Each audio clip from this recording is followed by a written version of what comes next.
flights. It was prominently featured in that Gene Cernan documentary, Last Man on the Moon. Back then portrayed in tumbleweeds and unused and turning to rust, a sort of a metaphor for what had happened to our once great space program. But given the fact that it appears to be open for business and promises yet another SpaceX launch, perhaps in the next few weeks, maybe this thing is back. Maybe space travel is back. We can only hope so much. To Shama Hyder, Marketing Zen CEO. Shama, what do you make of that? That maybe this is the start of our clawing our way back to hitching our own rides into space?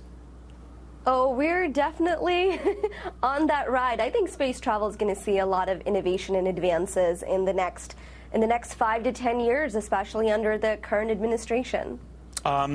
I haven't seen their commitment to space. I mean, obviously, many who work at NASA and work for and are enthusiastic about space travel say it wouldn't take much to get a pickup in activity going and excite these folks. But a lot of these are multi-year, multi-decade projects that are going on. This is more immediate. Now, this was an unmanned SpaceX capsule. We're told that within a year they're going to be sending men and women up to hook up with the International Space Station and other endeavors. How doable is that timetable? Yeah, it's going to be interesting to see. You know, I mean, a lot of these projects, like you said, especially with NASA, they're old-fashioned, they're traditional. They've got, you know, decades worth of research and planning before they really go after a lot of these things. But this is where it'll get really interesting because you have new players in the field, right? Like Elon Musk, right. You have tech billionaires who are really entering this. So it's kind of this fight between the old guard and these new tech innovations. So, and I think with this administration, it will really be about the low-hanging fruit. What can we do tomorrow? What can we do a year from now? Not necessarily what can we do 10 years from now. You know, Gene Cernan used to remind me that these efforts, private industry efforts, are not just private industry. They're done in concert with NASA. It's not as if NASA's just standing on the sidelines clapping. So it is a quasi-government and private enterprise endeavor, and that would probably be the future, or so the late Gene Cernan hoped. How realistic is that this is the way we're going to launch payloads and ultimately people into space again?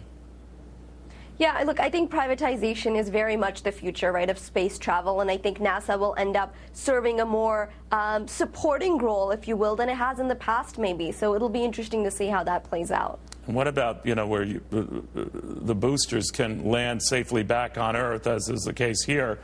That's a huge cost savings in and of itself, right? So that might be the template for the future as well, right?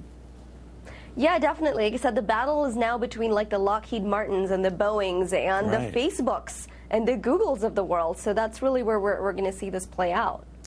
One final thought that you have, I mean, when you look at all of this and see the commitment that we have right now, is the next foreseeable target Mars, or some have talked about colonizing or making the moon or sort of like a space station or a way station to these bigger efforts? Is that where we're going?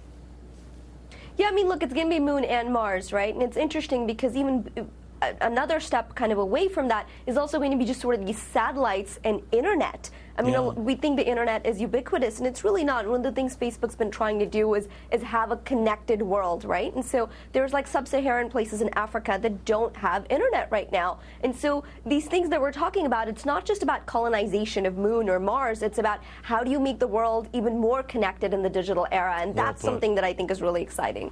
Shama, thank you very, very much. Shama Hyder, Marketing Zen CEO. By the way, on using this Launchpad 39A, they could have used any other. They chose that one for its historical significance.